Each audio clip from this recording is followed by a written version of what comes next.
नमस्कार, मैं हूं निखिल और आप देख रहे हैं हमारा स्पेशल प्रोग्राम तारीख। इसमें हम आपको सुनाते हैं उस तारीख से जुड़े इंटरनेशनल किस्से। और आज 22 फरवरी की तारीख का ताल्लुक है दुनिया की सबसे बड़ी डकैतियों में से एक से। ऐसी डकैती जिसमें पर्याप्त अवसर और समय होने के बावजूद डकैत जितना लूट के ले गए उसका 3 गुना छोड़ के चले गए। मगर क्यों, ये जानते हैं। बात है 21 फरवरी 2006 की। अब आप पूछेंगे, हमने आपको 22 फरवरी का किस्सा सुनाना था, लेकिन हम 21 फरवरी की बात क्यों करने लगे।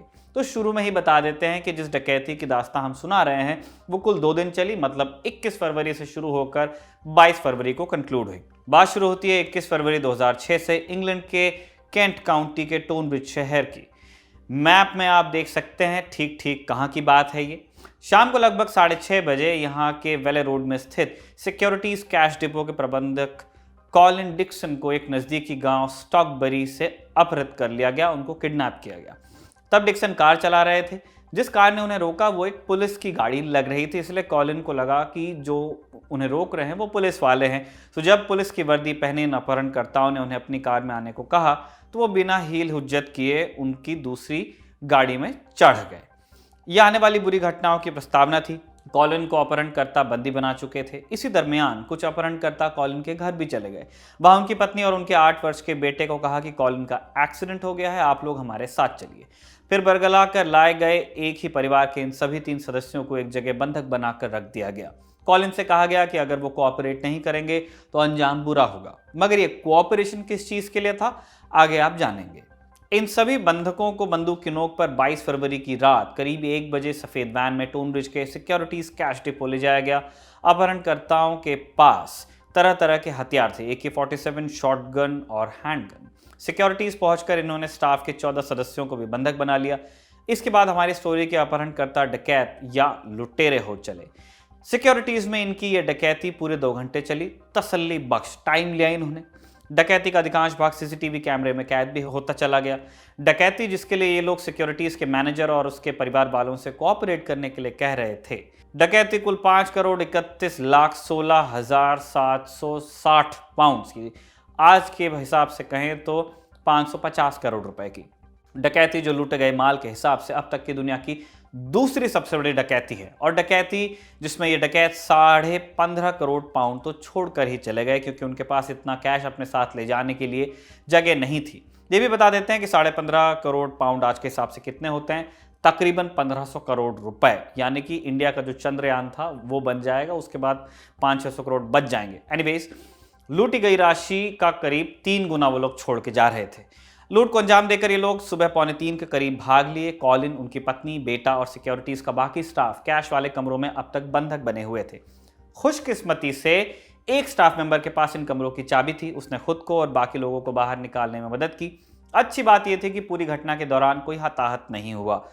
पुलिस अपराधियों की तलाश में लगी। इसके बाद अपराधियों की खबर देने वालों के लिए 2 करोड़ पाउंड का इनाम रखा गया। ये 2 करोड़ पाउंड का इनाम यूके के इतिहास में इस तरह के इनामों में रखी जाने वाली सबसे बड़ी राशि थी उस वक्त। अपराधियों को खोजने में कॉलिन के बयान काफी काम आए। उन्होंने उस वैन और इलाके के बारे में बताया जिसमें उन्हें और उनके परिवार को बंधक बनाया गया था। केस यहां से सॉल्व होना शुरू हुआ और 25 जून 2006 को अंतिम 4 गिरफ्तारियों के साथ इसको क्लोजर भी मिल गया। इन 4 अपराधियों को यूके की पुलिस ने मोरक्को की पुलिस के साथ मिलकर गिरफ्तार किया था, मोरक्को की राजधानी रबात से। हालांकि गिरफ्तार किए इन 4 लोगों में से सिर्फ एक ही सिक्योरिटीज रॉबरी के मामले में वांटेड था। उसे यूके नहीं लाया गया, उस पर मोरक्को में ही केस चला। इसका नाम था ली मूरी, जिसे पूरी लूट का मास्टरमाइंड माना गया। पूर्व में ड्रग डीलर रहा ली मूरी डकैती के 4 दिन बाद मोरक्को भाग आया था। पूरे ऑपरेशन के दौरान कुल 30 गिरफ्तारियां हुई थी और अंतिम गिरफ्तारी के ठीक 1 साल बाद 26 जून 2007 से 8 आरोपियों के ऊपर केस चलना शुरू हुआ। कोर्ट में सबसे पहले इस बात को लेकर बहस होना शुरू हुई कि कहीं कॉलिन ही तो इनसाइड मैन नहीं है, यानी कि जो अंदर हैं, जो बंधक बना गए, कहीं उनका रोल तो नहीं है। इस दौरान कॉलिन तो इनसाइड मैन नहीं निकले, मगर एक दूसरे ही बंदे के इनसाइड मैन होने की बात सामने आई। यह था एल्वेना मूल का अमीर हसनाज। उसने ही एक हिडन कैमरे से सिक्योरिटीज के पूरे कंपाउंड का लेआउट तैयार किया था। अमीर 1999 में इलीगल तरीके से यूके आया था और कुछ साल बाद उसे वापस एल्वेना डिपोर्ट कर दिया गया था। फिर 2005 में यूके की एक लड़की से शादी करके वो दोबारा यूके वापस आया। बहरहाल 7 महीने चले ट्रायल के बाद अमीर के अलावा 4 और लोगों को दोषी पाया गया, जबकि बाकी 3 लोगों को बरी किया गया। 28 जनवरी 2008 के अपने फैसले में कोर्ट ने अमीर हसनास को 20 वर्ष की और बाकी 4 दोषियों को ताउम्र कैद की सजा सुनाई। बाकी 4 दोषियों में थे, उनके नाम हम आपको बता रहे हैं, एक सेकेंड हैंड कार विक्रेता स्टुअर्ट रोले, एक वैगन गराज चलाने वाला रॉजर कॉट्स जिसे सीसीटीवी कैमरे में पकड़ा गया था। 9 कर्मचारियों को बांधते हुए इसे देखा गया था। जब्त की हुई राशि में से सबसे बड़ा अमाउंट करीब 96 लाख पाउंड कॉट्स के पास से ही मिला था। तीसरा आदमी था ली रशा, टुनब्रिज वेल्स का एक छत निर्माता और अंशकालिक ड्राइवर।